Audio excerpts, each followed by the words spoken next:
Hello student, मेरा नाम है शशिकला चंचलेश यादव।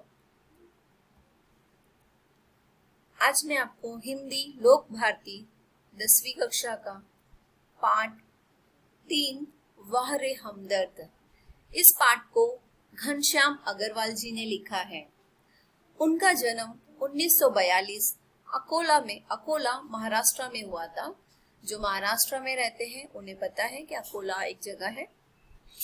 घनश्याम अग्रवाल जी की रुचि अध्ययन काल से ही लेखन में विकसित हुई। अपने आसपास की प्रत्येक स्थिति या घटना में हास्य ढूंढकर उसे धारादार व्यंग में ढालना आपके लेखन की विशेषता है। आप अखिल भारतीय मंचों पर हास्य व्यंग कवि के रूप में लोकप्रिय हैं। उनकी प्रमुख कृतियां हैं हंसी घर के आईने, हास्य व्यंग, आजादी की धूम, आई एम सॉरी, हास्य कवि संग्रह, अपने अपने सपने लघु कथा संग्रह आदि। आइए हम इस पाठ को पढ़ते हैं जिसमें उन्होंने एक व्यंग करते हुए हमदर्द के बारे में लिखा है।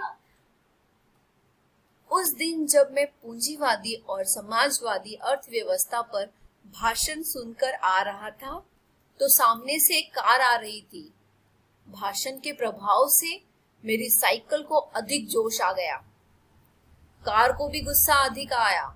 यह मैं निश्चित रूप से नहीं कह सकता, किंतु मेरी साइकिल और वह कार जब करीब आए तो विरोधियों की तरह एक दूसरे को घृणा की नजरों से देखते हुए आपस में जा भिड़े।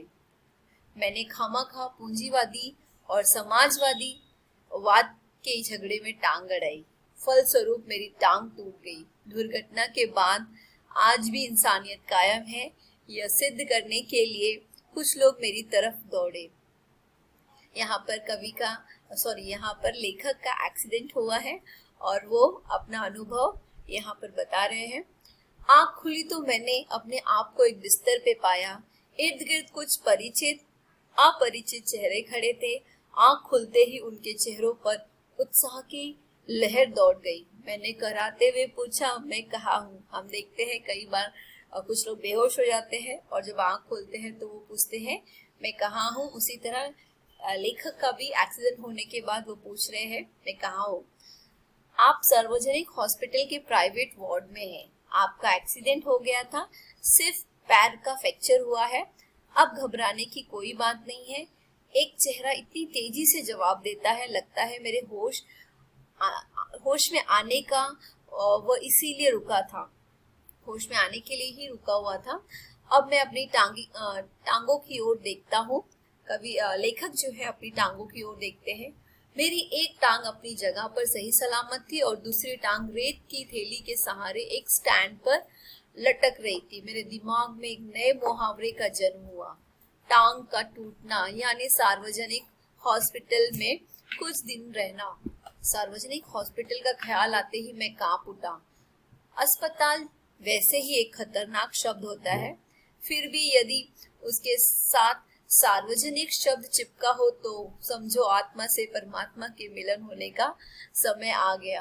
अब मुझे यूं लगा मेरी टांग टूटना मात्र एक घटना है और सार्वजनिक हॉस्पिटल में भर्ती होना दुर्घटना, यानी कि वो जो एक्सीडेंट हुआ है उससे ज्यादा बड़ा दुख उनको हॉस्पिटल में भर्ती होने का है। और टांग से ज्यादा फिक्र मुझे उन लोगों की हुई जो हमदर्दी जताने मुझसे मिलने आएंगे। ये मिलने जुलने वाले कई बार इतने अधिक आते हैं और कभी कभी इतना परेशान करते हैं कि मरीज का आराम हराम हो जाता है, जिसकी मरीज को खास जरूरत होती है। जनरल वार्ड का तो एक नियम होता है कि आप मरीज को एक निश्चित समय पर आकर ही तकलीफ दे सकते हैं, किंतु प्राइवेट वार्ड यह तो एक खुला निमंत्रण है। मीन्स हम जब हॉस्पिटल में देखते हैं तो कई बार इतने ज्यादा लोग मिलने आते हैं कि हम उन्हें जवाब देते बताते थक जाते हैं कि क्या हुआ कैसे हुआ। सो यहाँ पर लेखक जो है अपने अनुभव का वर्णन कर रहे हैं। यहाँ पर हम कुछ पंक्तियां देखेंगे जो लिखी हुई है गद्य संबंधी। प्रस्तुत हास्य व्यंग निबंध में लेखक ने दुर्घटना के माध्यम से विनोद को बड़े ही रोचक ढंग से व्यक्त किया है। हमदर्दी भी कभी कभी किस तरह पीड़ादायक बन जाती है, या बहुत ही सुंदर तरीके से दर्शाया गया है। यहाँ पर जो है लेखक अपने अनुभव को बहुत ही बोल सकते हैं मनोरंजन ढंग से व्यक्त कर रहे हैं। परिचितों, रिश्तेदारों, मित्रों, आओ जब जी चाहे आओ, चाहे जितनी देर रुको, समय का कोई बंधन नहीं, अपने सारे बदले लेने का समय यही है।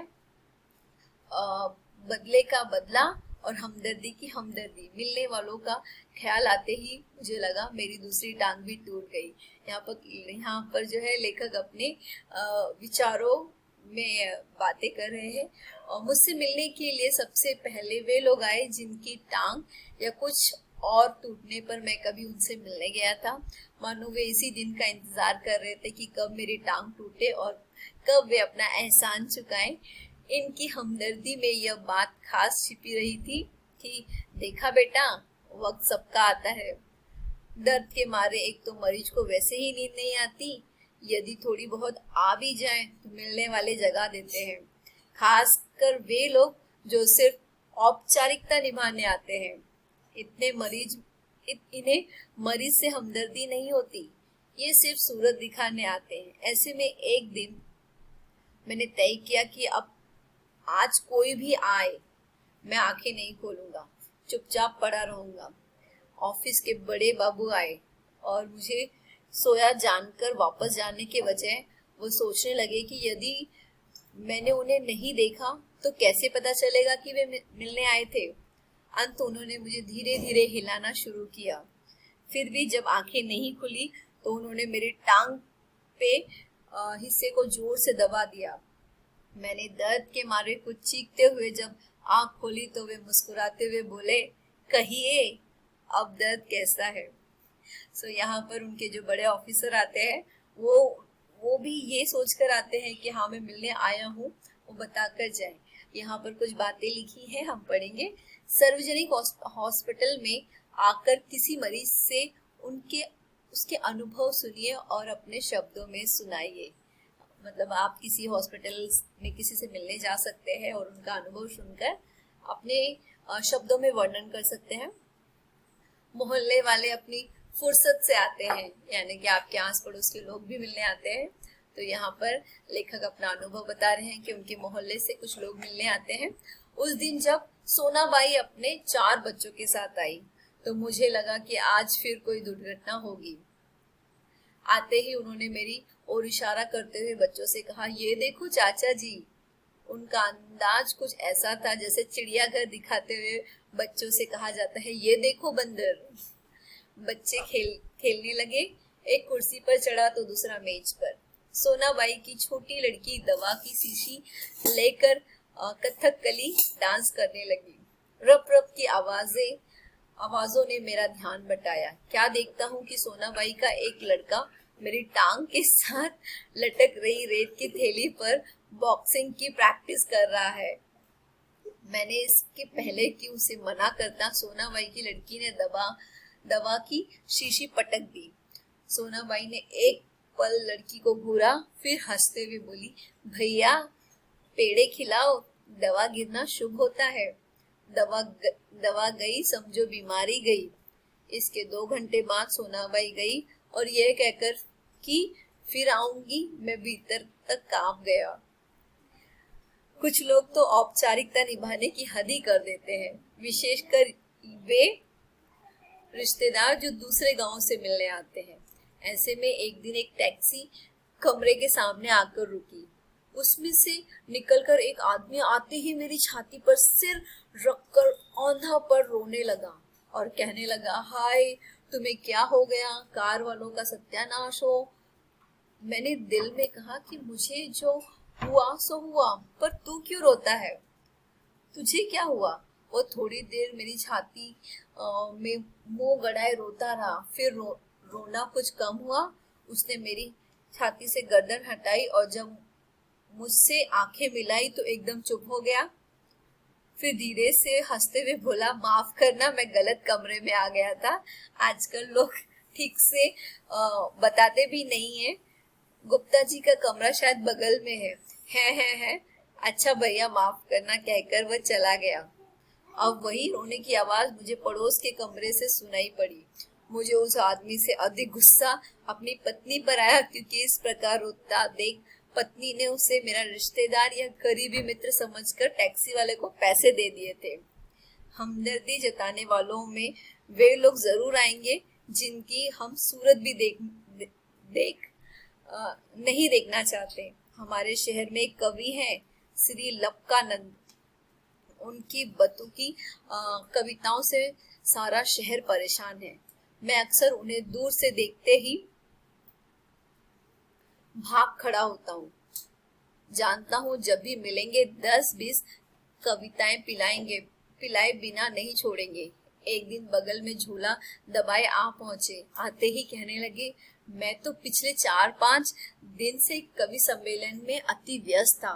सच कहता हूँ, कलम से मैं आपके बारे में ही सोचता रहा। रात भर मुझे नींद नहीं आई, और हाँ, रात को इसी संदर्भ में यह कविता बनाई। यह कहकर झोले में से डायरी निकाली और लगे सुनाने। आसमान की राजधानी है शिलांग, मेरे दोस्त की टूट गई है टांग, मोटर वाले तेरी ही साइड थी रॉन्ग। कविता सुनाकर वे मुझे ऐसे देख रहे थे मानो उनकी एक आंख पूछ रही है, कहो कविता कैसी रही, और दूसरी आंख पूछ रही है, बोल बेटा अब भी मुझसे भागेगा। मैंने जल्दी से चाय पिलाई और फिर कविता सुनने का वादा कर बड़ी मुश्किल से विदा किया। अब मैं रोज ईश्वर से प्रार्थना करता हूँ कि हे ईश्वर, अगर तुझे मेरी दूसरी टांग भी तोड़नी हो तो जरूर तोड़, मगर कृपा कर उस जगह तोड़ना जहाँ मेरा कोई भी परिचित ना हो, क्योंकि बड़े बेदर्द होते हैं ये हमदर्दी जताने वाले।